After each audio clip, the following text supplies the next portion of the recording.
بلکہ سید نعمت اللہ جزائری نے ایک بار اپنے استاد محترم علامہ مجلسی سے اپنے ایک شک کا اظہار کیا یا ایک کنفیوژن کا کہ آخر اللہ نے شیطان کو اتنی طاقتیں کیوں دے دی جو کسی بڑے سے بڑے متقی اور پرہیزگار، بلکہ اگر ہم اپنی ٹرمینالوجی میں بات کریں تو نائب امام اور مرج وقت کو بھی نہیں ملتی، اور وہ شیطان کو طاقتیں ملی ہوئی، جہاں چاہے جا سکتا ہے، جب چاہے جا سکتا ہے، کبھی بیمار نہیں ہوتا ہے، کبھی موت کا اس کو خطرہ نہیں ہے، جب تک کہ ظہور امام کے بعد کا بھی ایک مشکل مرحلہ نہ آ جائے، روزی کی کوئی پریشانی نہیں، رزق کا کوئی مسئلہ نہیں، جو آپ کے گھر میں روز آنا ایک ٹینشن ہے، شوہر بیوی کے اختلاف کا کوئی مسئلہ نہیں۔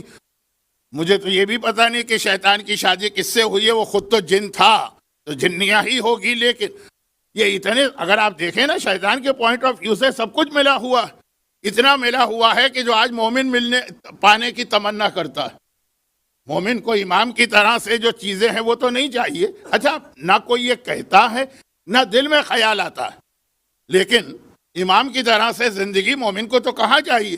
غربت، فاقے، دشمنوں کی مخالفت، کبھی گھر والوں کی مخالفت۔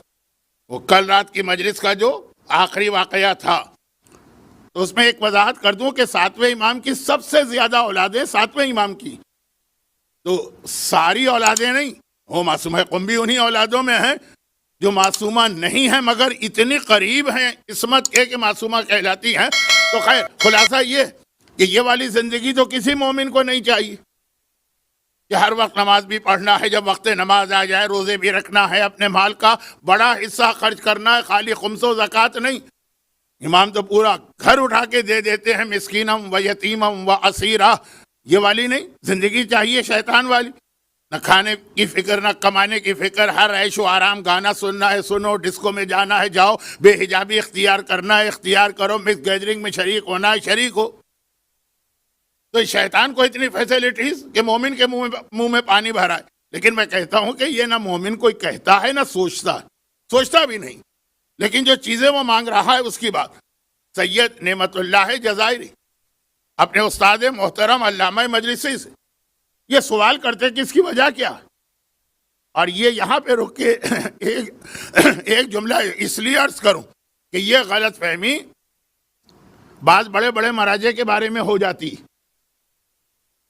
اور وہ کیا غلط فہمی ہے کہ بڑے سے بڑا عالم ہو سوائے امام معصوم کے، بڑے سے بڑا عالم، بچپنا اس پر بھی آتا ہے، لڑکپن اس پر بھی آتا ہے، جوانی کا مرحلہ گزرتا ہے، یعنی ایسا نہیں ہے کہ وہ جب پیدا ہوا یا مثلاً بچہ ہی تھا تو وہ مرجع بن گیا یا مجتہد بن گیا یا سارا علم اس کے پاس آ گیا، وہ آہستہ آہستہ علم کی منزلیں طے کرتا ہے۔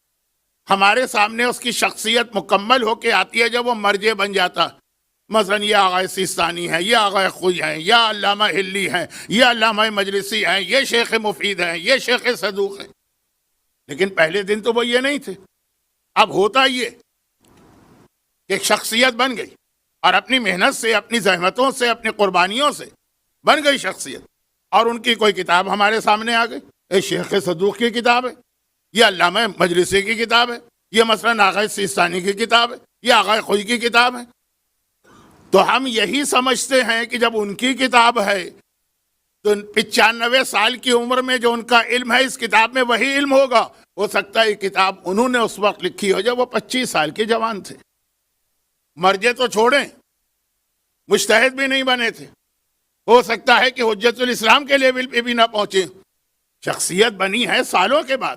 کتاب کب لکھی گئی ہے یہ ہم میں سے کوئی معلوم کرنے کی زحمت گوارا کرتا؟ یعنی یہ میں جو جملہ کہہ رہا ہوں یہ ذرا سا نگیٹو بن گیا، وہ محبت ہوتی ہے، وہ عقیدت ہوتی ہے، اس نام سے ایک ایسا آدمی کو اٹیچمنٹ ہوتا ہے کہ علامہ مجلسی کی کتاب ہے تو بس ہر کتاب قابل اہمیت والی ہے، لیکن یہ دیکھنا پڑتا، اور ایسے ہمارے پاس تقریباً ہر عالم کے حوالے سے یہ غلط فہمی والے واقعات ہیں کہ اس کی 95 سال کی عمر والا علم ہم اس کی 18 سال کی عمر والی کتاب میں دیکھتے ہیں۔ خیر، میں ذرا سا بات کو پھیلا گیا سمیٹتا ہوں، تو نعمت اللہ جزائری آگے چل کے جتنے بڑے بھی عالم بنے ہوں، لیکن ایک وقت میں تو وہ اس بچے کی طرح سے تھے الف بے سے شروع کیا پڑھنا بسم اللہ سے، تو علامہ مجلسی سے ایک سوال کر رہے ہیں کہ آخر اللہ نے شیطان کو اتنی فیسلٹی کیوں دی ہے؟ تو کہا کہ جب اللہ نے شیطان کو آسمانوں پہ جگہ دی، پہلے تو وہ اسی دنیا میں رہتا تھا، انسانوں سے پہلے تو جن رہتے تھے نا، اور ابھی بھی رہتے ہیں اور مجلسوں میں بھی آتے ہیں، جنوں میں بھی مومن ہوتے ہیں اور دشمن اہل بیت ہوتے ہیں۔ تو خیر خلاصہ یہ ہے کہ پہلے تو جن رہتے تھے، ان کی شرارتیں، ان کی مخالفت، ان کا دین کے خلاف جانا عذاب خدا آیا۔ صرف اگر کوئی نیک اور مقدس تھا تو وہ شیطان ہر آدمی جانتا ہے۔ یہ تو میں 2 منٹ آپ کا وقت ضائع کر رہا ہوں، لیکن یہ اس کے بعد کا جملہ۔ تو جب اللہ نے عذاب کے فرشتوں سے کہا کہ اس پر عذاب، ان جنوں پہ عذاب لاؤ، مگر شیطان کو بچا لو کیونکہ وہ نیک ہے، وہ مقدس ہے، اس وقت تک وہ اصول اسلام میں نہیں آیا تھا جو رسول کی شریعت میں آیا ہے۔ باقی انبیاء کی شریعتیں انکمپلیٹ ہیں۔ نعوذ باللہ، نہ ان کی شریعت کی توہین کر رہا ہوں، نہ ان کی توہین کر رہا ہوں۔ وہ تو وہ ہے کہ آج رات کو ہم کھڑے ہو کے کہیں گے السلام علیکہ یا وارث آدم صفی اللہ، وارث نوح نبی اللہ، وارث ابراہیم خلیل اللہ، وارث موسیٰ کلیم اللہ، وارث عیسیٰ روح اللہ۔ ان تمام انبیاء کا وارث ہے آقا حسین۔ تو انبیاء کی عظمت ہے، لیکن وہ شریعت جو دی اللہ نے وہ مکمل تو رسول کو دی۔ تو اس زمانے میں وہ اصول نہیں تھا جو آج ہے۔ آج کیا اصول؟ کہ خود نیکی کر رہے ہو لیکن امر بالمعروف نہیں کر رہے تو قیامت میں اجر ملے گا، دنیا میں وہی عذاب ملے گا جو گناہ گار کا عذاب ہے۔ پڑھی جاتی ہے یہ روایت اصول کافی کی اور چوتھے امام کی اور کئی معصومین کی کہ اللہ نے بھیجا فرشتوں کو کہ فلاں قوم پہ عذاب لاؤ۔ انہوں نے دیکھا ایک بہت نیک انسان ہے، وہاں عبادت کر رہا ہے، کہا اس پر بھی عذاب لانا ہے، کہا اس پہ بھی لانا ہے۔ کیوں؟ کہا اس لیے کہ اس کے سامنے گناہ ہو رہے ہیں، چپ بیٹھا۔ الساکت عن الحق کالشیطان الاخرس، مولا کا فرمان۔ حق کی مخالفت ہو پھر بھی آدمی چپ بیٹھے تو وہ گونگا شیطان۔ مگر دوسری جانب اسلام میں تقیہ بھی ہے کہ عام حق تو چھوڑیں، جو مکمل حق ہے اس کی بھی مخالفت ہو تو خاموش رہنا۔ مولانا یہ آپ کیا ہمیں گول گول جلیبی کی طرح گھما رہے ہیں کہ بولنا بھی ہے اور چپ بھی رہنا ہے، یہ بھی غلط ہے وہ بھی غلط ہے؟ اسی کا نام پولیس سے رات ہے کہ نہ ذرا ادھر ہو سکتے ہیں نہ ذرا ادھر۔ تو سہارا کون دے گا؟ سہارا دے گا تقلید کا انسٹیٹیوشن۔ وہ آپ کو بتائے گا کہ اس وقت کون سی حدیث عمل والی ہے، خاموشی والی حدیث پہ عمل کرنا ہے کہ بولنے والی حدیث پہ عمل کرنا ہے۔ اسی کا نام ہے تقلید، اور اسی ادارے کا ہیڈ ہوتا ہے مرجع وقت۔ تو خیر حدیثیں آپ کے سامنے میں نے دونوں رکھ دی۔ ایک حدیث کہہ رہی ہے خاموش نہ رہو، ایک حدیث کہہ رہی ہے بول نہیں سکتے ہو۔ مولا کا مشہور فرمان ہے کہ اگر تم سے یہ کہا جائے کہ مجھے برا بھلا کہو تو یہ بھی کرنا شروع کر دو، یہ بھی ایک حدیث ہے وہ بھی ایک حدیث ہے۔ تو خیر یہ تو ضمناً آج کل کے حالات میں جہاں جہاں مجھے موقع ملتا ہے ایک آدھ جملہ میں مرجعیت کی اہمیت کا بتا دیتا ہوں۔ یہاں بات ہے شیطان آسمانوں پہ جا رہا، پوری قوم میں واحد نیک انسان تھا، انسان تو نہیں جن، واحد ایک اللہ کی ایک نیک مخلوق تھا۔ جب وہ چلا تو پورے 7 آسمانوں سے گزرا۔ اللہ نے گھر بھی اس کو جبرائیل کے پڑوس والا دیا، تو ہر جگہ اس نے ایک بورڈ لگا دیکھا، ان اللہ لا یضیع اجر المحسنین، ان اللہ لا یضیع اجر المحسنین، ان اللہ لا یضیع اجر المحسنین۔ جو نیکی کرتا ہے اللہ اس کے اجر کو کبھی ضائع نہیں کرتا۔ ایک عام انسان بھی اگر غیرت مند ہو اور اس کے ساتھ کوئی آدمی اس کے فیور والا کام کرے گا، وہ ضرور اس کا بدلہ دے گا، یعنی ریوارڈ دے گا، اچھا بدلہ دے گا۔ بے غیرت بے حیا کی بات اور ہے، وہ شمر جیسا کہ آقا حسین نے ہی اس کو قید سے رہا کروایا، اور وہی آقا حسین کے سینے پہ بیٹھا ہوا کند خنجر چلا رہا ہے۔ مومن تو کبھی ایسا نہیں ہوتا، مومن چھوڑے عام انسانوں میں بھی جو غیرت مند ہے۔ تو خیر روایت میں ہے کہ اللہ سے زیادہ غیرت مند کوئی نہیں ہے۔ ساری روایتیں تشریح طلب ہیں لیکن وقت نہیں ہے۔ تو خلاصہ یہ ہے کہ جب وہ یہ دیکھتا ہوا چلا کہ ہر نیکی کرنے والے کو اجر ملتا ہے، اور میں نے بہرحال نیکیاں تو کی تھی، اور جب یہ نیکیاں کر رہا تھا اس وقت میں ٹھیک بھی تھا۔ یہ ایک بہت بڑا مسئلہ عالم اسلام میں 1200 نہیں 1300 نہیں 1400 سال سے زیر بحث ہے کہ ایک ساری زندگی نیکی کرنے والا جو ہے بعد میں اگر بدل جائے تو اس کی نیکیوں کا اسٹیٹس کیا ہوگا۔ لیکن بہرحال اگر اس وقت، اور یہ بہت بڑا مسئلہ، اسے معمولی نہ سمجھیے، ابو الحسن شلغمانی، ابو الخطاب، ایک نام ہے راویوں کا۔ کون راوی؟ عام راوی نہیں ہے، امام کے شاگرد ہیں، عام شاگرد نہیں ہے، بڑے قابل احترام شاگرد ہیں۔ جن کے لیے امام نے کہا ان سے علم لو، امام کی زندگی ہی میں گمراہ ہو گئے.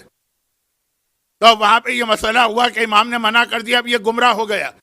لیکن مولا جب تک یہ گمراہ نہیں ہوا تھا اس وقت تک کی جو اس کی حدیثیں ہیں، خاص طور پر ابو الحسن شلغمانی، یہ امام زمانہ کے نائبین کے دور میں تھا، حسین ابن رو کے ساتھی تھے، حسین ابن رو، اور اتنی خدمت کی تھی اس زمانے میں. کتاب لکھنا، انہوں نے اتنی کتابیں لکھی تھی کہ ہر شیعہ کے گھر میں کتاب تھی. جب یہ گمراہ ہو گئے کہ امام نے ان کو کیوں بنایا نائب، مجھے کیوں نہیں بنایا، تو پھر امام نے کہا خبردار اس آدمی سے ہوشیار رہنا، آج سے اس کی کوئی بات قبول نہ کرنا. لیکن مولا جو کتابیں یہ پہلے لکھ چکے ہیں، ہمارے گھر میں ہیں، ہمارے بچے پڑھتے ہیں، اس میں واجبات کا بیان ہے، اس میں حرام کا بیان ہے، اس میں ساری وہ چیزیں. بلکہ بہت سارے علماء کا کہنا ہے کہ ہمارے یہاں جو ایک مشہور کتاب ہے فقہ الرضا، وہ 8ویں امام کی کتاب کوئی تھوڑی ہے، وہ تو ان کی کتاب ہے ابو الحسن شلغمانی. جیسے اس امام بارگاہ کا نام امام بارگاہ علی رضا ہے، تو اس کا مطلب یہ کوئی تھوڑی ہے کہ اس کو 8ویں امام نے بنایا ہے. آ کے برکت کے لیے نام کتابوں کے بھی رکھے جاتے ہیں معصوم پر، اولاد کے بھی رکھے جاتے ہیں، عمارتوں کے بھی اور امام باڑوں کے بھی. خیر، امام نے کہا خبردار اب اس آدمی کی کوئی بات نہ سننا، گمراہ ہو گیا ہے. لیکن مولا جو کتابیں ہمارے گھر میں ہیں، جس میں وضو کا طریقہ، نماز کا طریقہ، آج کا زمانہ نہیں ہے ایک عالم کی کتاب غلط ہو گئی تو دوسرے کی کتاب لے لو، اس وقت کتاب ملتی نہیں تھی. امام نے کہا جس دن گمراہ ہوا ہے اس سے پہلے تک یہ بالکل ٹھیک تھا. تو اب یہ مسئلہ شیطان کی عبادتیں، جس دن شیطان نے سجدے سے انکار کیا اس سے پہلے کی عبادتیں تو اس نے خلوص سے کی تھی، ذہن میں رکھیے گا. تو جب اللہ نے اس کو نکالا فخرج من انک رجیم، نکل یہاں سے، تو وہ جو اس کو یاد آ گیا کہ بورڈ لگا ہوا تھا کہ ہر نیکی کا اجر تو ملتا، نیکیاں تو میں نے اتنی کی، اب مجھے جنت تو مل نہیں سکتی ہے، جنت کی شرط تو ایمان و تقوی کا. خدا بندہ وہ جو نیکیاں تھی اس کے بدلے میں یہ ڈیمانڈ کرتا ہوں. رزق کا مسئلہ، صحت کا مسئلہ، زندگی کا مسئلہ، لمبی زندگی، بلکہ وہ تو قیامت تک کی زندگی مانگ رہا تھا. خدا نے کہا نہیں قیامت تک کی تو نہیں ملے گی، اس سے کچھ پہلے وقت معلوم تک قیامت.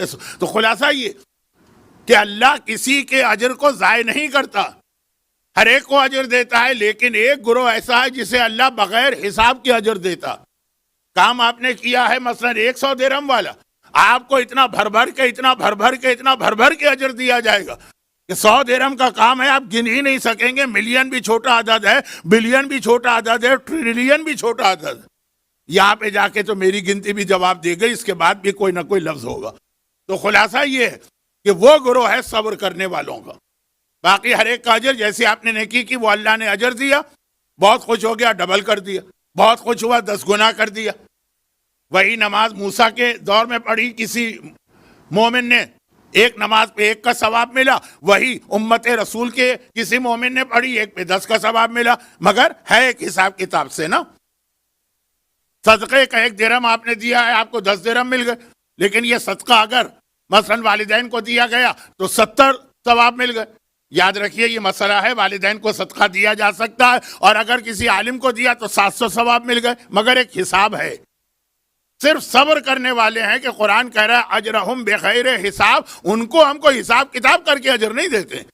صبر کیا بس لیے جاؤ اجر ملتا جائے گا. نہ ہمیں گننے کی ضرورت ہے، نہ تمہیں گننے کی ضرورت. یہ صبر کرنے والے، یہ وہ قرآن کی آیت کی تفسیر ہے جو کل ابھی میں اس پہ تو پورا اشرا پڑھ سکتا ہوں، لیکن آج کا موضوع بہت اہم ہے. شروع مجلس میں بھی اعلان کیا کہ اب جلدی بات کو مکمل کرنا، صبر کرنے والے. اس میں خاص طور سب سے بڑا ثواب یہ کہ میدان قیامت سے آپ اڑ کے گزریں گے. ایک صاحب کہنے لگے کہ مولانا کل تو ہمارے گھر میں جھگڑا ہو گیا. کیوں جھگڑا ہو گیا؟ بیوی کہہ رہی تھی میں اڑ کے جاؤں گی، شوہر کہہ رہا تھا میں اڑ کے جاؤں گا. اب جو بیک وقت اگر دونوں اڑ کے جا رہے ہوں گے نا تو پلین کا کریش بھی کبھی ہوتا تھا پہلے زمانے میں، جہاز ٹکرا جاتے تھے، دونوں ٹکرا جائیں گے، دھڑ سے نیچے نہ گر جائیں، خیال کیجئے گا. خیر، تو اب آئیے اصل بات کے اوپر کہ یہ جو فائدہ بتایا گیا صبر کرنے والوں کا، اور اس میں روایتوں میں ہے کہ سب سے زیادہ صبر وہ ہوتا ہے جو گھر کے اندر کیا جاتا. میں دشمنان اہل بیت کا نام نہیں لیتا، لیکن اس کے علاوہ کسی ظالم کے مقابلے میں صبر کرنا جو باہر ہے، جو کھلا دشمن ہے وہ آسان ہے، لیکن اگر بیوی گھر میں ہے اور ہر وقت پریشان کر رہی ہے، وہ تیر و تلوار نہیں چلا رہی مگر اپنی زبان. شوہر اگر گھر میں ہے اور وہ تھپڑ اور مکہ و لاتے نہیں مان رہا ہے لیکن اپنی بد اخلاقی، یہ بہت بڑا صبر ہے، اس کا بڑا درجہ ہے. میں ایک جملہ کہنا بھی نہیں چاہتا کہ بغیر گزارا بھی نہیں. یہ جو کائنات کی سب سے عظیم شخصیت ہے، اللہ نے اس کا یہ امتحان بھی لیا تھا. گھر کے اندر سے مخالفت، یہ بھی جو سارے امتحان لیے گئے اس میں یہ بھی ایک امتحان شامل تھا. اور اس کے بعد پھر وہ حدیث سنی کہ آخر یہ جو صبر کریں گے ہم، جو اس کا فائدہ بھی بتا کر ہم اصل موضوع پہ آتے ہیں، وہ یہ کہ روایت یہ ہے کہ قیامت کے میدان میں ہر آدمی پریشان ہوگا. آپ کو یاد دلا دوں، صرف یاد، موضوع پہ نہیں جا رہا ہوں، کہ آج کی رات بھی شب جمعہ، شب جمعہ موت کو یاد کرنے کی رات ہے، شب جمعہ زمانے کے امام کو یاد کرنے کی رات ہے، شب جمعہ دعا کرنے کی رات ہے. کچھ تفصیل پچھلی دفعہ آ گئی تھی، آج تفصیل نہیں آ رہی. اور موت کو یاد کرنے کی رات ہے اس کے حوالے سے. تو اب میدان قیامت، قیامت کوئی چھوٹے دن کا نام نہیں، ہمارے اس کو اتنا معمولی لیا جاتا. عمر ابن مادی کرب، عرب کا مانا ہوا پہلوان. ہمارے ہاں خالی عمر ابن عبدود کی بات ہے کیونکہ وہ تلوار اٹھا کے اسلام کے خلاف آیا. یہ عمر ابن مادی کرب بھی اس کے بعد والی لسٹ میں آتا. عرب کا مانا ہوا پہلوان، تلوار اس کی بہت مشہور تھی. اس کی تلوار کا نام تھا سمسام. جیسے آپ ذوالفقار جانتے ہیں کہ ایک تلوار کا نام ہے سمسام. اور یہ تلوار چلاتا تھا تو ایک وار میں اونٹ کی چاروں ٹانگیں کاٹ کے پھینک دیتا ہے، جو اتنا آسان کام نہیں ہے، سننا بہت آسان ہے. یہ اس کے لیے بطور مثال کہا جاتا تھا، یعنی یہ کرتا بھی یہ تھا لیکن بطور کہ اتنا طاقتور ہے. حتیٰ ایک حکمران نے، نام نہیں لینا چاہتا، ایک حکمران نے ایک مرتبہ اس سے کہا کہ اپنی تلوار مجھے تحفتاً دے دو، مجھے تو یہ تلوار چاہیے. اس نے دے دی. انہوں نے تلوار اٹھا کے اونٹ کے اوپر حملہ کرنا چاہا، تلوار ہی نہیں اٹھی. انہوں نے اس سے کمپلین کی، بھئی آپ کوئی مشینری لے کر آئے، مثلا ایک موبائل فون خرید کے لائے، آپ کے گھر میں آیا، وہ چل ہی نہیں رہا. آپ کمپلین کریں گے نا، کمپلین کی جا کے کہ کیا تلوار تم نے دی ہے، یہ تو مثلا ایک مرغی کو بھی نہیں کاٹ پا رہی. کہا کہ میں نے تلوار دی ہے، وہ ہاتھ نہیں دی ہے جو تلوار چلانے والے ہیں. کمال تلوار کا کم ہوتا ہے، ہاتھوں کا زیادہ ہوتا ہے. یہ عمر ابن وادی کرب کیسے مسلمان ہوا؟ اس کے اسلام کا واقعہ خاص طور پہ لوگ یعنی مورخین الگ سے لکھتے ہیں. 2 لائنوں کا واقعہ ہے لیکن ہے.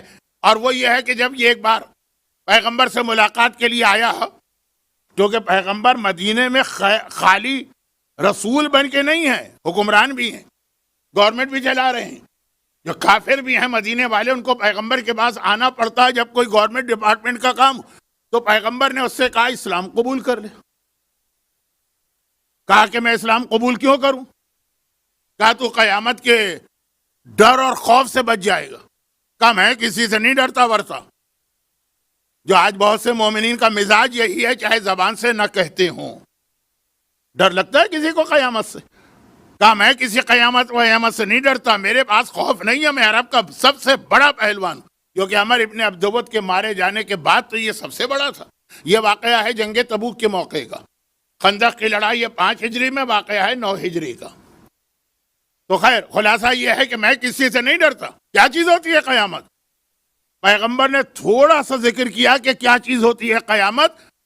ایسا اس کے بدن پہ لرزہ تاری ہوا اور آنکھوں میں آنسو آئے گا. ایک بے اختیار کہنے لگا میں مسلمان ہوا، لا الہ الا اللہ محمد رسول اللہ.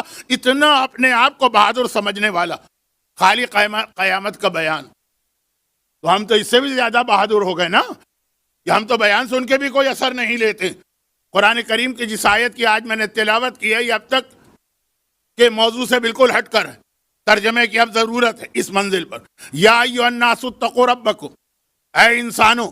دیکھیے ہر جگہ آتا ہے اے ایمان لانے والوں، تقوی اختیار کرو. حتیٰ جو پہلے دن میں نے آیت تلاوت کی تھی اور 3 دن تلاوت کرتا رہا تھا، یا ایھا الذین آمنوا اتقوا اللہ حق تقاتہ، مومنوں تقوی اختیار کرو. یا مومنوں کی بات نہیں، ایھا الناس، یا ایھا الناس سورہ حج کی پہلی آیت ہے، پہلی سورہ حج. اتقوا ربکم، ڈرو اپنے رب سے. ان زلزلۃ الساعۃ شیء عظیم، جو قیامت کے موقع پہ ایک زلزلہ زمین میں آئے گا. اذا زلزلت الارض زلزالها، تو قیامت کے موقع پہ جو زلزلہ آئے گا وہ ایک عظیم مرحلہ ہوگا. کل گزرا ذالک الفوز العظیم، ہر مومن کو عظیم کامیابی چاہیے، اور اسی میں نے کہا خدا کون ہے؟ سبحان ربی العظیم. جو لفظ عظیم اللہ کی خاصیت ہے، جو مومن کے لیے کہا عظیم کامیابی، وہ قیامت کے لیے کہا قیامت کا دن بہت عظیم دن ہے. کیا اس میں عظمت؟ یوم ترونہا کل مرضعۃ، اور پھر آگے کل ذات حمل، یوم تذہل کل مرضعۃ، وہ ایسا دن ہے کہ ہر دودھ پلانے والی عورت، رضاعت دودھ پلانے والی، تذہل بھول جائے گی اما ارضعت، اس بچے کو جسے دودھ پلا رہی. مائیں اپنے دودھ پیتے بچوں کو بھلا دیں گی. وَتَضَعُ ذَاتُ حَمْلٍ حَمْلَهَا، حاملہ عورتوں کے حمل گر جائیں گے. یہ قرآن کریم کی آیت ہے، حدیث نہیں ہے. نعوذ باللہ حدیث کی اہمیت نہیں کم کر رہا ہوں، لیکن حدیث میں ایک امکان ہوتا کہ پیغام تو امام کا ہے، الفاظ شاید راوی کے ہوں، اسی کو حدیث کہتے ہیں. یہاں تو قرآن کی آیت ہے، کوئی امکان ہی نہیں ہے، الفاظ اللہ کے ہیں. تذہلو، بھول جائے گی دودھ پلانے والی عورت اپنے بچے کو. وَتَضَعُ کُلُّ ذات حمل، اور گر جائیں گے حمل، ذات حمل کے جو حاملہ عورتیں ہیں، پریگننٹ. اور ترناس، ایسا نہیں ہے خالی عورتوں کی، تو ایک ایکسٹریم کیفیت ہے کہ ماں اپنی اولاد کو بھول جائے، ورنہ ماں تو جہنم کی آگ میں بھی جل رہی ہو تو اولاد کو یاد کرتی، مگر ایسا امتحان کہ ماں اپنی اولاد کو بھول گئی. اور پھر کہا وَتَرَى النَّاسَ بِسُكَارَىٰ، تمام انسان تمہیں نشے میں نظر آئیں گے. سکارا، نشہ. وَمَا هُمْ بِسُكَارَىٰ، وہ نشے میں نہیں ہیں، لیکن عذاب اللہ شدید، لیکن اللہ کا اتنا سخت عذاب قیامت کے دن ہے کہ خالی عذاب، ابھی عذاب آیا نہیں، عذاب تو آئے گا حساب کتاب کے بعد، ابھی تو خالی عذاب دیکھ رہے ہیں اپنے سامنے. لیکن ایسا کہ آنکھیں پھٹی رہ گئی. نشے والے انسان کی کیا کیفیت ہے؟ آنکھیں پھٹی رہ گئی، کہتا کچھ ہے، زبان سے کچھ نکل رہا ہے، قدم کہیں رکھتا ہے، قدم کہیں اور پہنچتا ہے، لڑکھڑاتا ہوا چل رہا ہے. یہ قرآن منظر کشی کر رہا ہے قیامت کا. اور پھر پیغمبر کی حدیث آئی، مگر پیغمبر کی حدیث، مگر کہا کہ جب اتنا سخت مرحلہ، اب یہ ایک آیت میں نے تلاوت کی ہے، یعنی آیتیں تو دو ہو گئی سورہ حج کی، لیکن ایک سلسلہ، ورنہ 30واں پارہ بھرا پڑا. قیامت کا تذکرہ، قیامت کا عذاب کے ساتھ، قیامت کا ڈر، قیامت کا خوف. عمر ابن مادی کرب جیسے پہلوان کو پگھلا دیا اس خوف نے.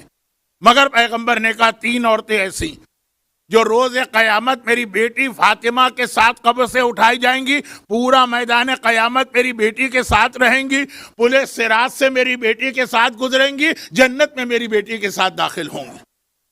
اب آگے ہمیں کچھ کہنے کی ضرورت نہیں ہے کہ جہاں خاتون جنت سیدہ نساء عالمین رسول کی بیٹی تمام امت کی،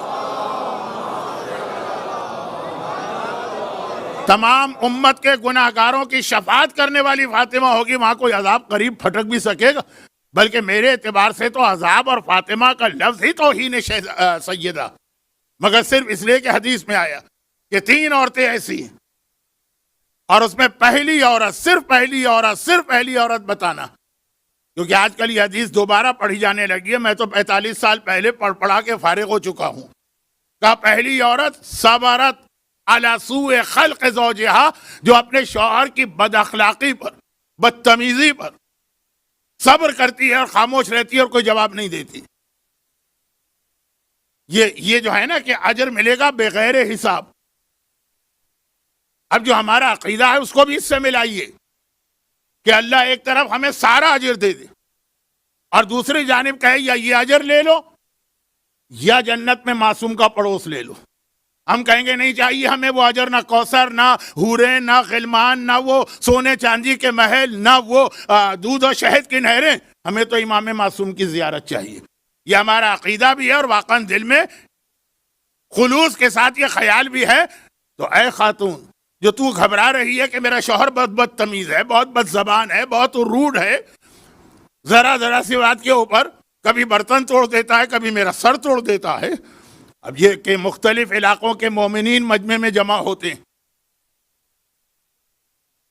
تو تجھے پتہ بھی ہے کہ اس کے بدلے میں تجھے اجر و ثواب کیا مل رہا، اور ثواب اور اجر اپنی جگہ، کتنی بڑی فضیلت مل رہی ہے کہ جس قیامت کے میدان نے حاملہ عورتوں کے حمل گرا دیے، دودھ پلانے والی عورتیں اپنے بچوں کو بھول گئیں، عمر ابن مادی کرب جیسا پہلوان خوف سے پگھل کے پانی بن گیا، اس قیامت کے میدان میں تو شہزادی کونین کے ساتھ ہے، اس سے بڑی تجھے اور فضیلت کیا چاہیے؟ اس کے بدلے میں تو 70 جانیں بھی اگر انسان قربان کرے تو کم ہے، یہ ایک 50 سال کی زندگی گزار لیجئے اپنے شوہر کے ساتھ۔ اور یہاں پہ وہ والی حدیث آ جاتی ہے جسے میں ہمیشہ پڑھتا ہوں، ہمیشہ تو نہیں، یہ تو ذرا خطابت کا جملہ بن گیا، اکثر پڑھتا ہوں، نہیں پڑھوں گا آج کیونکہ بات بہت لمبی ہو گئی۔ اور وہ حدیث اس اعتبار سے بہت اہم ہے کہ اس کی سند جو ہے نا، جو راوی اچھا ہمارے ہاں حدیثوں میں ایک اصول یہ، اور یہ دنیا کے تمام علم رکھنے والے اور عقل رکھنے والے، علم بھی چھوڑیے عقل، ان کے پاس ایک اصول ہے۔ یہ جو حدیث ہمارے علماء جیسے محمد ابن یعقوب کلینی یا شیخ طوسی یا شیخ صدوق نے جو حدیثیں نقل کی ہے نا، وہ کسی کتاب سے نہیں، انہوں نے اپنے استاد سے سنا، استاد نے اپنے استاد سے سنا، ایک سلسلہ ہوتا ہے سننے کا، تو جتنے کم آدمی بیچ میں ہوں گے اتنا خبر اتھینٹک ہو جاتی ہے۔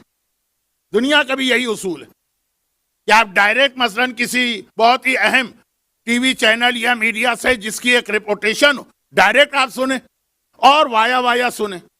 ایک صاحب کہیں کہ میرے بھائی نے یہ کہا تھا کہ ان کے دوست نے یہ بتایا تھا کہ ان کے والد نے یہ بتایا تھا کہ انہوں نے فلاں ٹی وی چینل یا ریڈیو پہ یہ خبر سنی، 5 آدمی بیچ میں آ گئے نا، ہر جگہ کچھ الفاظ کی تبدیلی ہوتی، اور اگر آپ نے ڈائریکٹ سنا یا صرف ایک بیچ میں آدمی، تو محدث اور امام کے بیچ میں جتنے کم راوی ہوں گے اتنی حدیث کی اہمیت بڑھ جاتی ہے۔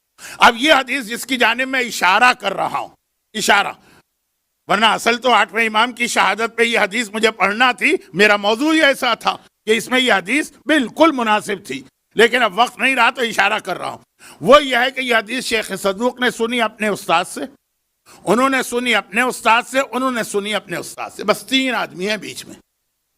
بلکہ بیچ کے راوی کم کرنے کے لیے ہمارے علماء لمبے سفر طے کرتے تھے، بہت لمبے سفر طے کرتے تھے۔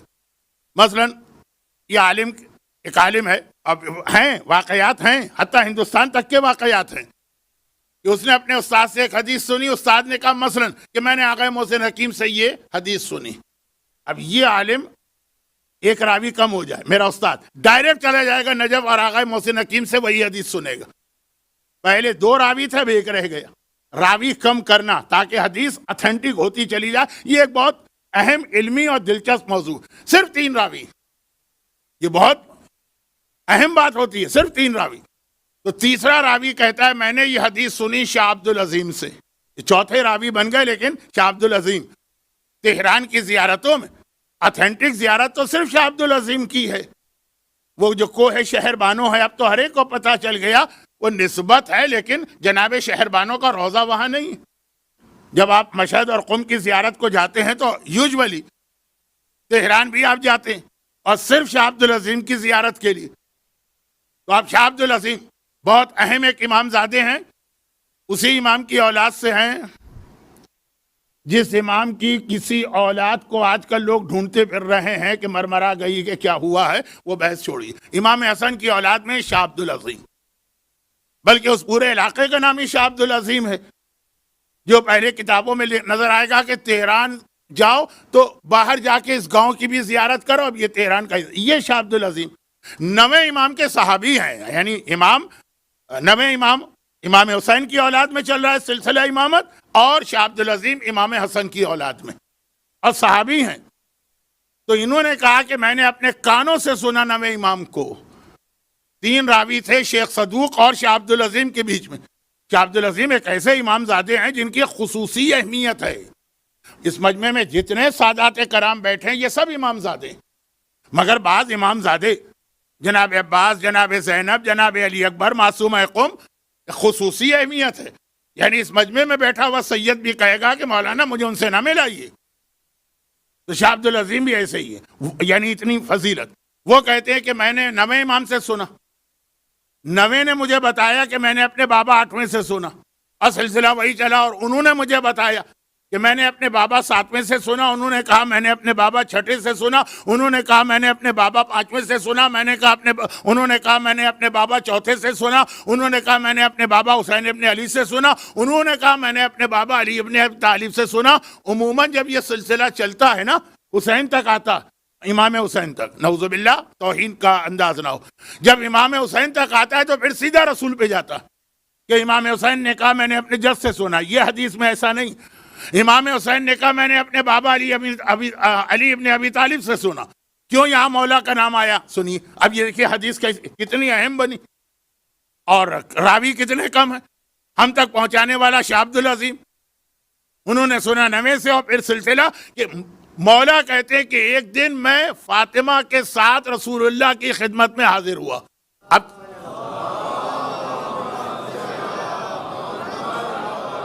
اب یہاں پر مولا علی فرماتے ہیں کہ میں شہزادی تو مجھے کہنا لازم تھا، میں فاطمہ کے ساتھ رسول کی خدمت میں گیا۔ کون سا بہت دور کا فاصلہ ہے، دیوار ملا ہوا حجرہ ہے، دیکھا اللہ کے رسول زمین پہ بیٹھے ہوئے زار و قطار رو رہے ہیں۔ میں نے سارے راوی بھی اسی لیے پڑھ دیے، ورنہ عام طور پہ میرا اسٹائل نہیں۔ رو رہے ہیں، اور ایسا رو رہے ہیں، عام بیٹی اپنے باپ کو روتا دیکھے، کہاں فاطمہ جیسی بیٹی اپنے باپ کو روتا دیکھے تڑپ کے کہا بابا آپ کیوں رو رہے ہیں؟ واقعہ مدینے کا ہے، کیونکہ علی اور فاطمہ کی شادی مدینے میں ہوئی ہے، مکے میں نہیں۔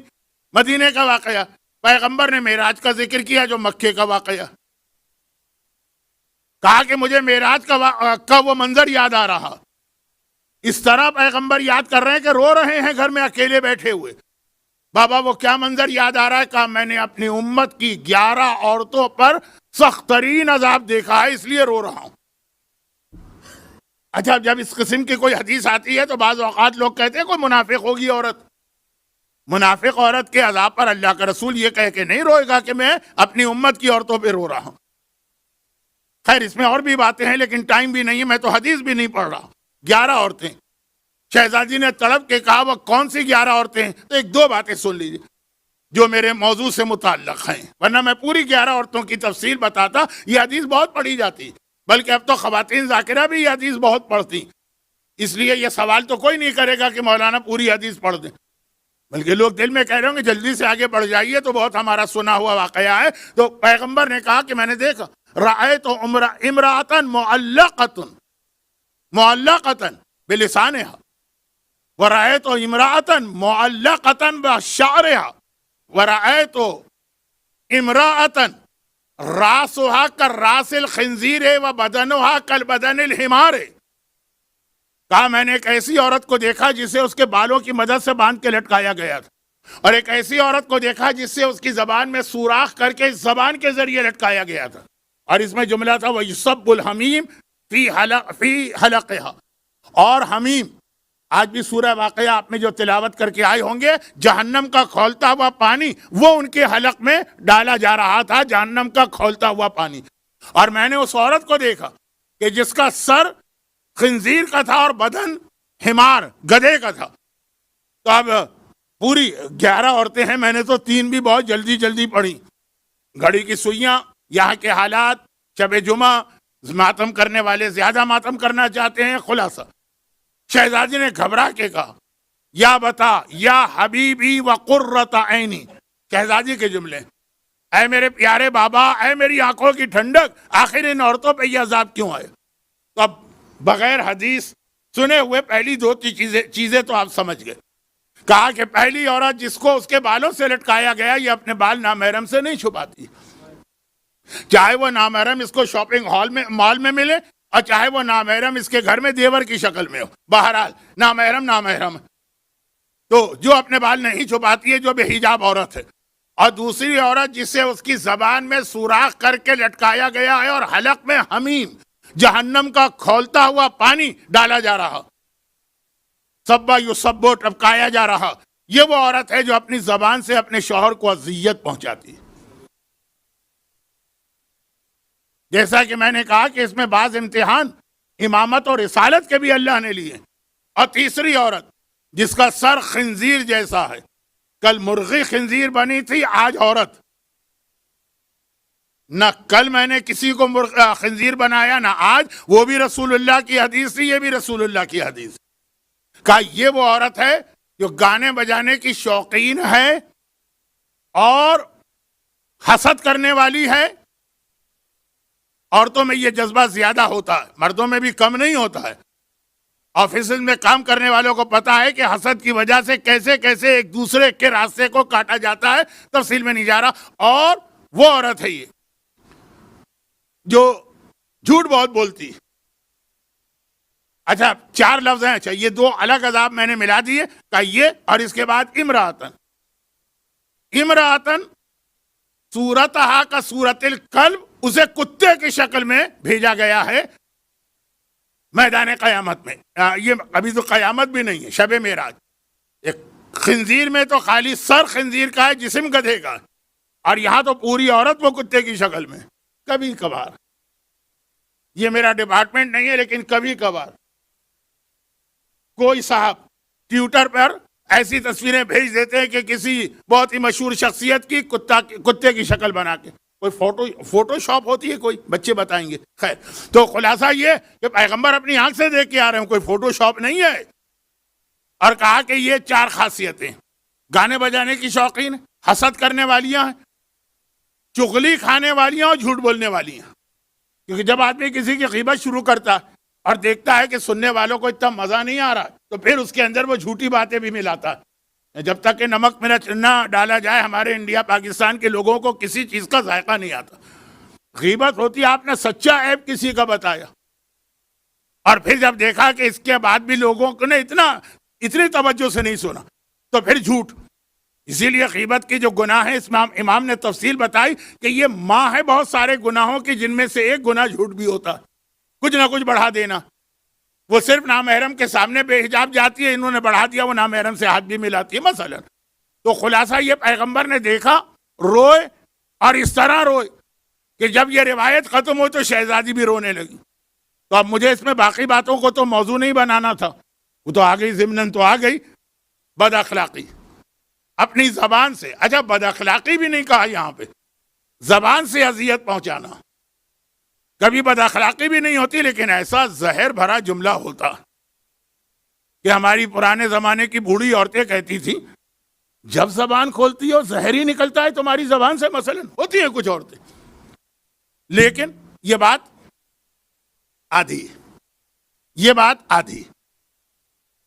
اب تک کی ساری بات جو تھی وہ شروع کا تو موضوع شیطان، قیامت، وہ تو سب کے لیے.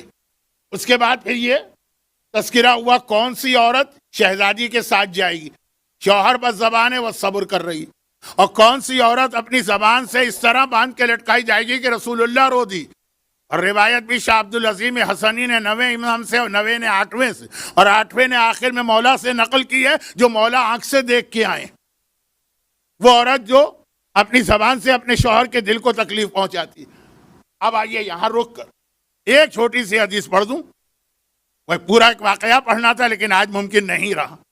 آج شب جمعہ پھر یاد دلا دوں، موت، قبر، برزخ، عذاب جو گزر گئے ان کی موت یاد کرنا، ہم جب جائیں گے ہم پہ کیا گزرے گی. خیر یہ سارے مرحلے چھوڑ دیجئے. پیغمبر کی ایک حدیث ہے کہ جبرائیل جب میرے پاس آتے تھے، ایک بار آئیں، بار بار آئیں، بار بار آئیں، بار بار آئیں، جب میرے پاس آتے تھے 4 باتوں کی اتنی تاکید کرتے تھے کہ مجھے لگتا تھا کہ 4 باتیں شریعت کا حصہ بننے والی. اس میں پہلی 3 باتیں بہت مشہور ہیں، آپ نے بہت سنی ہوں گی. جبرائیل جب میرے پاس آتے مسواک کرنے کی اتنی تاکید کرتے تھے کہ مجھے لگتا تھا کہ یہ مسواک بھی اسلام میں واجب ہونے والی ہے. اسلام کا ہائیجینک پہلو بھی بہت اہم ہے. مجھے کل میں نے 3 حدیثیں پڑھی تھی مرغی کے بارے میں، اسی کے سیکوینس میں آگے ایک حدیث آتی ہے، ہفتے میں 3 دن سے زیادہ مچھلی نہ کھانا. اور آج کل آپ جا کے دیکھیے، ہم تو ہیں ڈائبیٹک پیشنٹ، ہمیں تو یہی ڈاکٹر کہتے ہیں ریڈ میٹ مت کھائیے، وائٹ میٹ کھائیے، مچھلی بیچ رہی ہے لیکن ہفتے میں 3 دن. اب یہ بالکل الگ موضوع پہ میں نے چھلانگ لگائی، واپس آتا ہوں. تو یہ اسلام کا یہ والا پہلو بھی بہت اہم ہے، لیکن یہاں بات ہو رہی ہے اس حدیث کے آخری ٹکڑے کی. جب آتے ہیں نماز شب کی اتنی تاکید کرتے ہیں کہ مجھے لگتا ہے کہ یہ بھی چھٹی فرض نماز بننے والی ہے میری امت پر. رسول خدا پہ تو نماز شب فرض ہے، وہ روزانہ 5 نہیں 6 نمازیں پڑھتے ہیں، لیکن ہم لوگ اتنی تاکید کہ لگتا ہے فجر کی طرح سے یہ بھی فرض ہونے والی. پڑوسی کے حق کی اتنی تاکید کرتے ہیں کہ مجھے ایسا لگا کہ یہ حکم آنے والا ہے کہ جب کوئی مر جائے تو اس کی میراث میں جس طرح اس کے اولاد کا حق ہے اس طرح اس کے پڑوسی کا بھی حق ہے. اتنی تاکید کہ اپنی جائیداد میں سے اپنے بینک بیلنس میں سے پڑوسی کو بھی دو گے، اتنی تاکید. اور جب آتے ہیں بیوی کے ساتھ خوش اخلاقی کی اتنی تاکید کرتے ہیں کہ مجھے لگا کہ یہ آیت آنے والی ہے جو والدین ماں کے لیے اور باپ کے لیے وَلَا تَقُلْ لَهُمَا اُف، کہ بیوی کے سامنے اف کرنا بھی جائز نہیں ہے. اتنا احترام دو جو ماں کو دیتے ہو. ماں والی آیت ہر ایک کو پتا ہے، بدتمیز سے بدتمیز لڑکوں کو دیکھا ہے ماں کے سامنے بد زبانی نہیں کرتے ہیں. اب وہ بہت چھوٹے بچے ہوں الگ بات ہے، لیکن اب ایکسیپشن تو ہر جگہ ہوتے ہیں، ماں کا گلا گھونٹ کے مارنے والے بھی ہیں، لیکن عام طور پہ کہا کہ یہ بیوی کی خالی دنیاوی ضروریات پوری نہیں کرنا، اس کو عزت دینا. یہ بھی ایک مسئلہ ہے، عزت اور احترام. وہ کوئی کنیز تو ہے نہیں.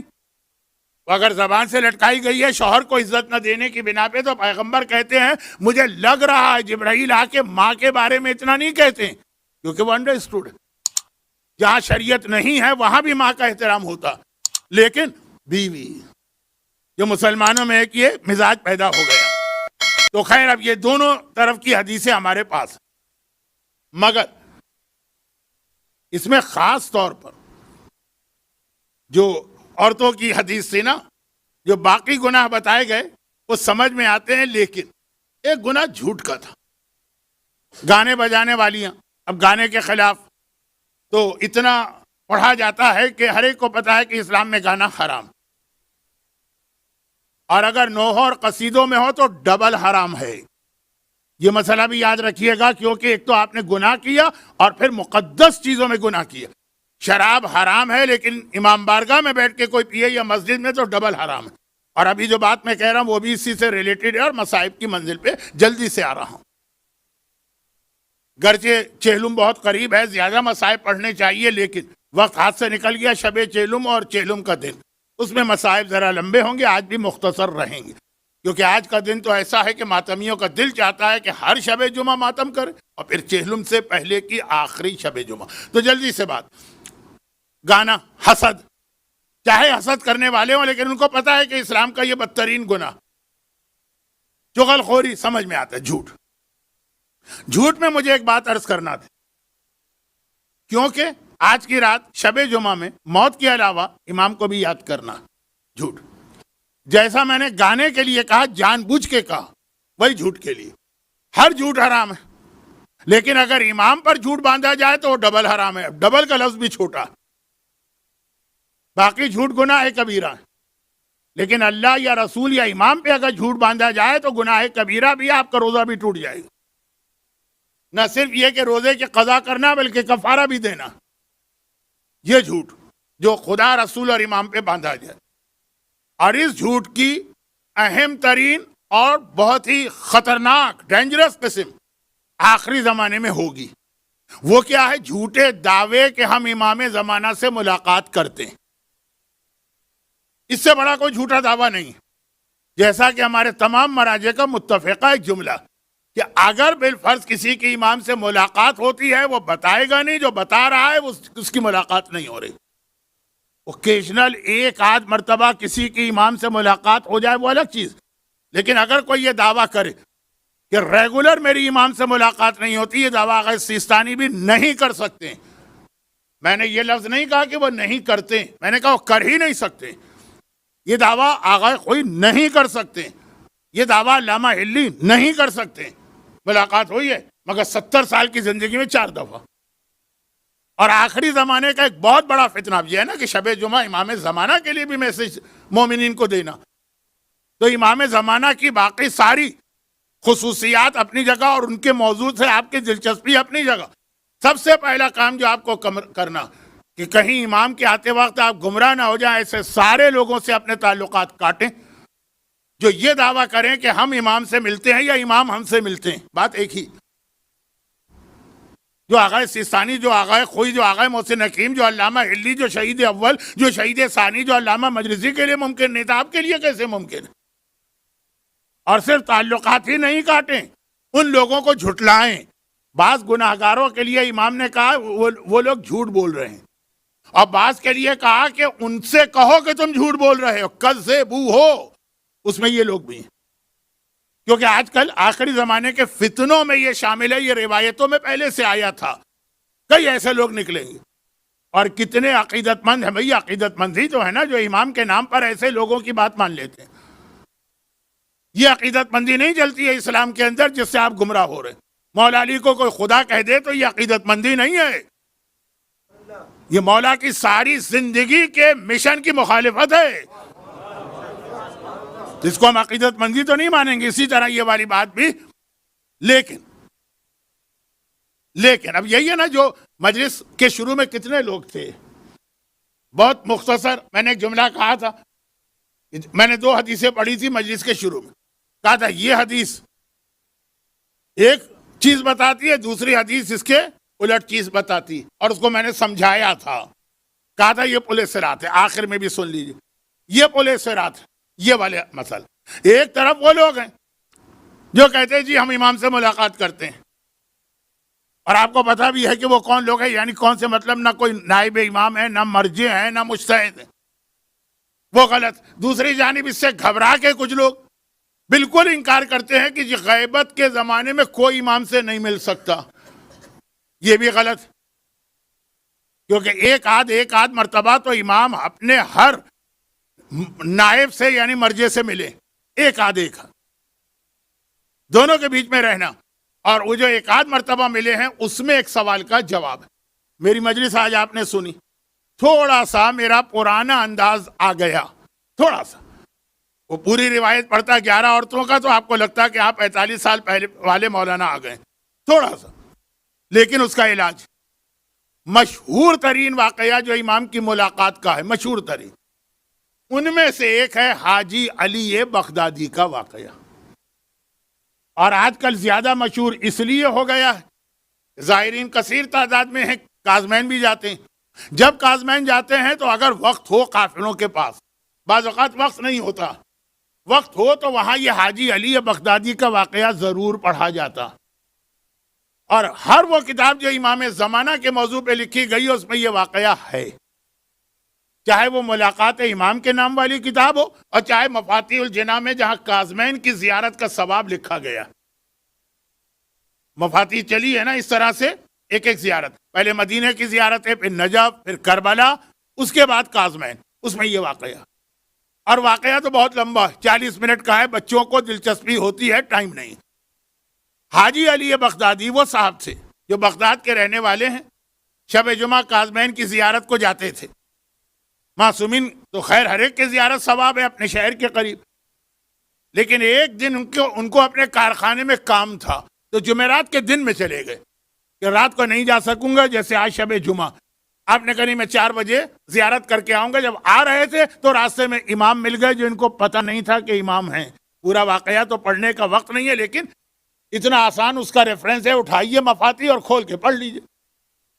تو امام مل گئے. بعد میں ان کو پتا چلا، کب بعد میں جب وہ چلے گئے تب پتا چلا یہ امام تھے. تو ابھی تو نہیں پتا، لیکن بہرحال امام کی شخصیت، پرسنالٹی اتنی گریسفل اور وجیح شخصیت ہے، انہوں نے ان کو پلٹا لیا. کارخانے وارخانے کو چھوڑو، آج شب جمعہ ہے، کاظمین کی زیارت کو مس نہ کرو. جب تم کاظمین کے اتنا قریب ہو، لے کے چلے، واپس لے کے آئے. ان کو ضروری کام تھا لیکن لے کے آئے. تو اب یہ جب باتیں شروع ہوئیں تو دیکھا یہ تو بہت بڑے کوئی عالم ہیں. تو اس میں انہوں نے ایک سوال کیا. سوال یہ کیا کہ ہمارے یہاں مجلس پڑھنے کے لیے ایک فلاں عالم آئے تھے، انہوں نے یہ حدیث پڑھی کہ اگر کوئی شخص ساری زندگی نمازیں پڑھتا رہے، ساری زندگی روزہ رکھتا رہے، ہر سال حج پہ جاتا رہے، حتیٰ اس کی موت بھی اس وقت ہو جب وہ صفا اور مروہ کے درمیان ہو. یہ بہت اہم جملہ ہوتا ہے، جب وہ صفا اور مروہ کے درمیان ہو. اور جیسا کہ میں نے دوسری مجلس میں کہا تھا کہ مولا علی بھی آخر زمانے میں وہیں سے ظاہر ہوں گے، لیکن یہ جملہ بہت اہم ہوتا کیونکہ صفا مروہ کا مطلب ہے کہ آپ کا حج یا عمرہ تقریباً ختم ہو رہا ہے اور ابھی صرف وہ بال کاٹنا رہ گئے ہیں، آخری مرحلے میں ہیں، تفصیل میں نہیں جا رہا مسائل کی۔ حج میں تو آپ پہلے بال کٹواتے پھر صفا مروہ، لیکن گویا حج مکمل ہونے کے قریب اس وقت مرے۔ حج کسے کہتے ہیں؟ جب آپ کا حج مکمل ہوتا ہے، ساری زندگی کے گناہ معاف ہو جاتے ہیں، اس وقت مر رہا ہے۔ لیکن اگر اس کے پاس علی کی ولایت نہیں ہے تو وہ جہنم میں جائے گا۔ اس شخص نے جو بعد میں پتا چلا کہ امام ہیں، تصدیق کی، کہا یہ جو تمہارے ہاں کے عالم نے پڑھا، انہوں نے کہا میری سمجھ میں نہیں آتا، ساری زندگی نماز، ساری زندگی روزہ، حج، اور وہ والا حج جس میں سارے گناہ معاف ہو کے ابھی وہ خانہ کعبہ کے صحن سے نکلا بھی نہیں ہے، اور جہنم میں کہا جس کے دل میں ہمارے جد کی ولایت نہ ہو اس کی کوئی عبادت قبول نہیں۔ ایک بات، اب آگے بڑھی، دل تو میرا بھی بہت چاہتا ہے کہ ذرا سا آپ کی اس عبادت میں شریک ہوں، لیکن وقت مجھے میرے ہاتھ پاؤں پھلا دیتا ہے۔ اب آگے بڑھیے، یہی واقعہ کہا پہلے تو ہمارے ہاں ایک عالم نے یہ حدیث پڑھی، میری سمجھ میں نہیں آ رہی، امام نے تصدیق کی۔ یہ بھی ایک اہم حدیث تھی، لیکن اصل موضوع اس کے بعد ہے، اور وہ یہ کہا، اور ہمارے ہاں ایک واقعہ پڑھا جاتا ہے بہت پہلے زمانے کا۔ سلیمان اعمش ایک ایسی شخصیت جو اہل بیت کو نہیں مانتی تھی، ان سے کسی نے پوچھا کہ ہم کربلا میں امام حسین کی زیارت کو جانا چاہتے ہیں، یہ علی بغدادی کے واقعے سے پڑھ رہا ہوں، کوئی الگ سے واقعہ نہیں پڑھ رہا ہوں تاریخ کا، تو یہ امام زمانہ سے بات کر رہے ہیں حاجی علی بغدادی، کہ ان سے کسی نے پوچھا کہ کربلا کی زیارت کو جانا چاہتے ہیں، تو سلیمان اعمش نے کہا یہ بدعت ہے، بدعت جو اس زمانے میں فتویٰ چلتا تھا، اس وقت کیا چلتا تھا، ہمیشہ چلانے کی کوشش کی گئی۔ کیا یہ بات صحیح کہ جب یہ فتویٰ دے کے وہ گھر آیا، سلیمان اعمش اور رات کو سویا، اب وہ شب جمعہ تھی، تو خواب میں دیکھا کہ آسمان سے نور کی ایک بڑی عالی شان سواری اتر رہی ہے، جسے چاروں طرف سے پہلے حوروں نے گھیرے میں لیا، اور حوروں کے باہر دوسری جو لائن ہے وہ غلمان کی ہے، غلاموں کی ہے، اور ایسی سواری شاندار اور ایسی نورانی کہ اس نے کسی سے پوچھا یہ سواری کس کی؟ کون؟ سلیمان اعمش، جو چند گھنٹے پہلے زیارت امام کو بدعت قرار دے چکا۔ تو لوگوں نے کہا کہ تمہیں نہیں پتا یہ سواری رسول کی بیٹی فاطمہ زہرا اور ان کی مادر گرامی خدیجۃ الکبریٰ کی۔ فاطمہ اپنی ماں کے ساتھ ہیں اس سواری میں۔ خدیجۃ الکبریٰ کا نام بہت کم آتا ہے، لیکن جب آتا ہے بہت اہم بنتا ہے، کیونکہ غالباً اب میں کوئی ریسرچ پیپر نہیں پڑھ رہا، رسول خدا کے دور کی یہ واحد شخصیت ہے جس پہ تمام مسلمان ان کی عظمت پہ متفق ہیں۔ جناب خدیجہ کے حوالے سے کسی میں کوئی اختلاف اور ڈسپیوٹ نہیں ہے۔ تو شہزادی اپنی ماں کے ساتھ ہے، کہا اچھا تو یہ نور کی سواری آسمان سے اتر کے آ رہی ہے، شہزادی ماں کے ساتھ ہے، کیوں آ رہی ہیں؟ کہا کہ آج شب جمعہ ہے، وہ کربلا کی زیارت کو جا رہی ہیں۔ اور اس نے پھر دیکھا سلیمان اعمش نے، اور امام زمانہ سے یہ سوال کر رہا ہے حاجی علی بغدادی کہ وہ جو نور کی سواری ہے اس سے کاغذ پرچے پھینکے جا رہے ہیں، اور ان پرچوں پہ لکھا ہے امان امان امان لزوار الحسین یوم القیامہ، جو حسین کی قبر کی زیارت کرتا ہے وہ ہر قسم کی عذاب اور خصوصاً قیامت کے عذاب سے محفوظ ہو گیا۔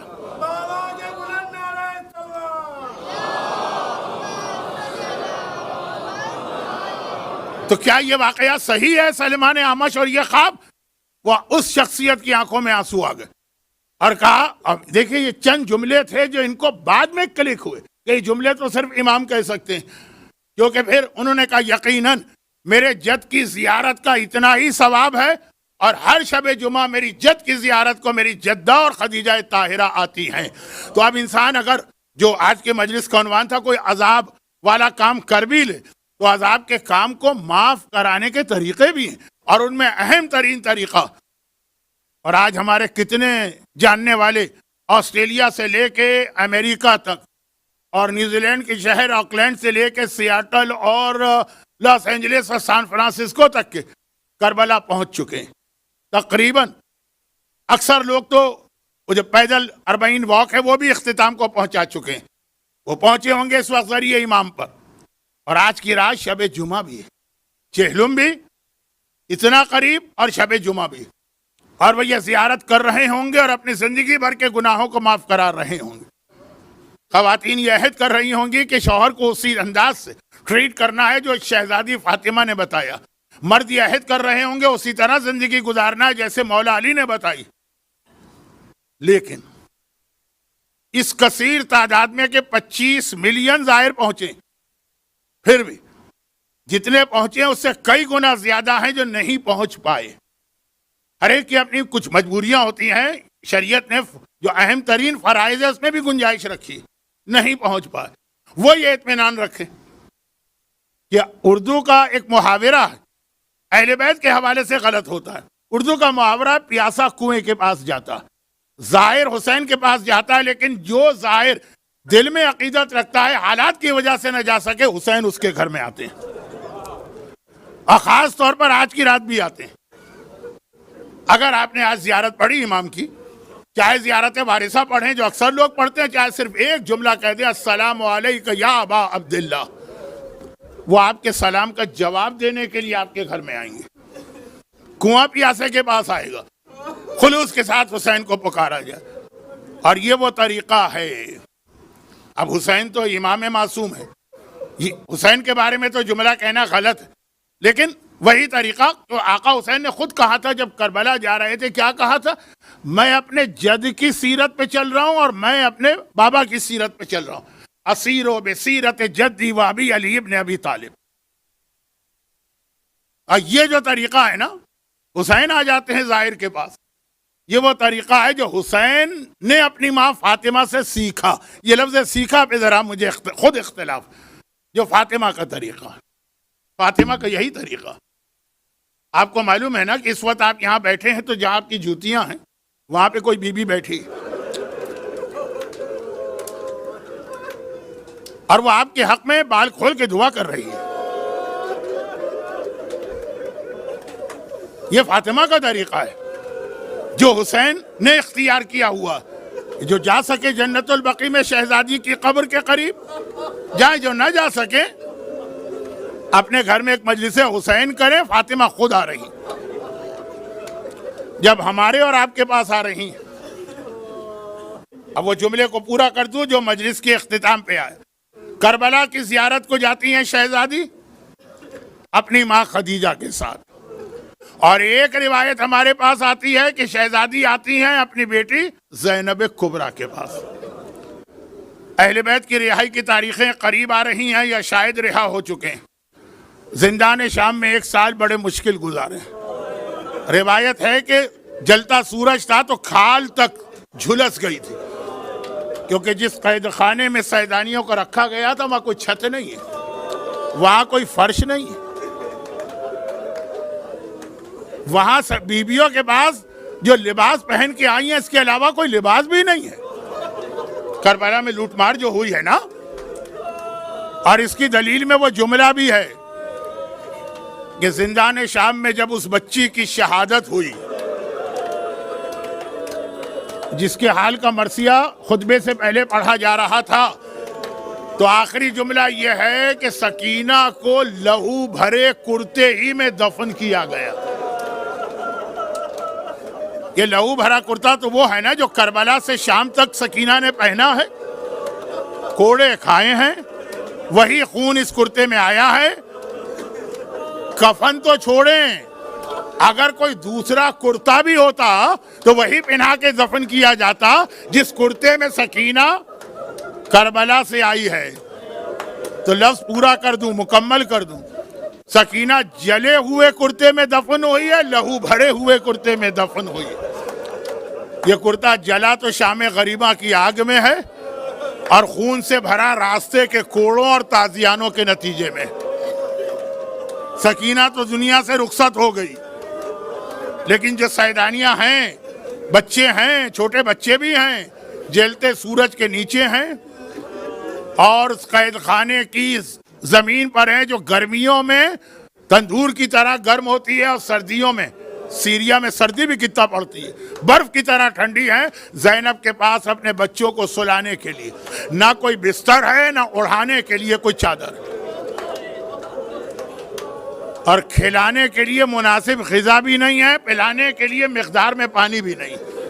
1 سال گزارے، مصائب کی انتہا. لیکن اس دوران بھی جو موضوع اصل تھا میرا 2 دن سے ہے تو اس سے ریلیٹڈ جملہ، لیکن مصائب کی منزل تو تفصیل میں نہیں جا رہا.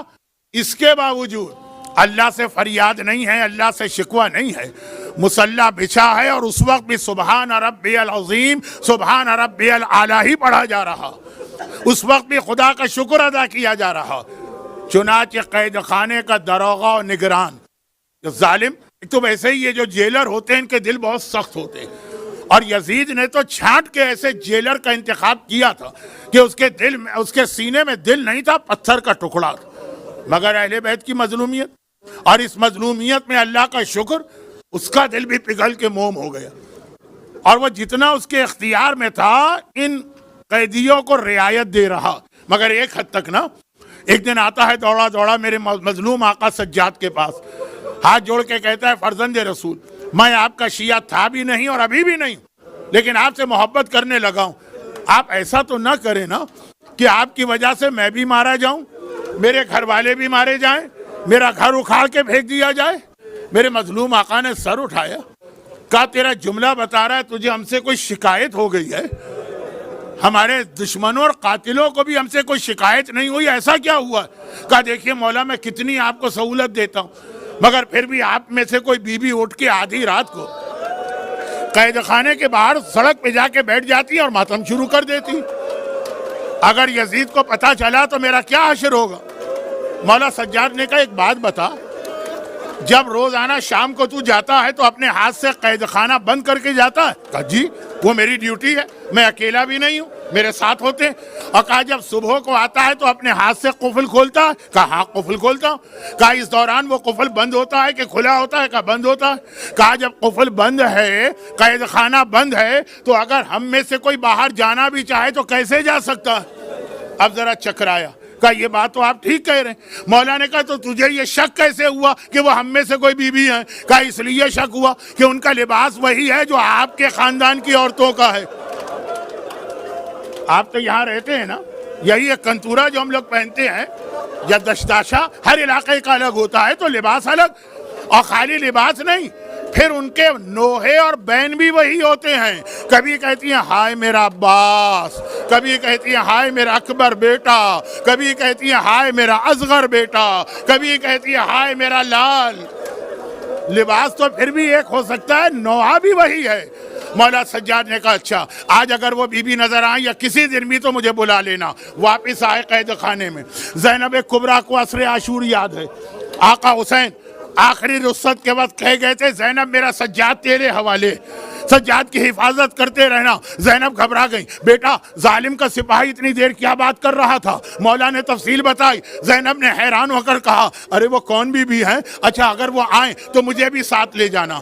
اسی رات کو آدھی رات کا وقت ہے، وہ جیلر دوڑا دوڑا آیا، کہا فرزند رسول ذرا چل کے دیکھیے آج بھی وہ بی بی بیٹھی ہیں. مولا سجاد تو جانتے ہیں علم امامت، آواز دی پھوپھی اماں ذرا آئیے، باہر تشریف لائیے. باہر نکلے، واقعاً ایک بی بی باہر قید خانے کے باہر خاک زمین پہ بیٹھی ہیں، وہی نوحہ کر رہی ہائے میرا لال، ہائے میرا اصغر. سجاد جیلر کو لے کے ایک طرف چلے گئے. زینب نے دیکھا دائیں بائیں اندھیرا بھی ہے، کوئی نامحرم بھی نہیں. قریب آئی، آنے کے بعد کہا اے بی بی پہلے تو علی کی بیٹی آپ کا شکریہ ادا کرتی ہے، اور جو جملہ کہا نا وہ جملہ تو آپ کے لیے بھی ہے. زینب کبریٰ آپ کا شکریہ ادا کرتی ہیں، یہ آپ کے لیے بھی ہے نا. کیونکہ شکریہ کیوں ادا کیا؟ پہلے تو علی کی بیٹی آپ کا شکریہ ادا کرتی ہے، میرے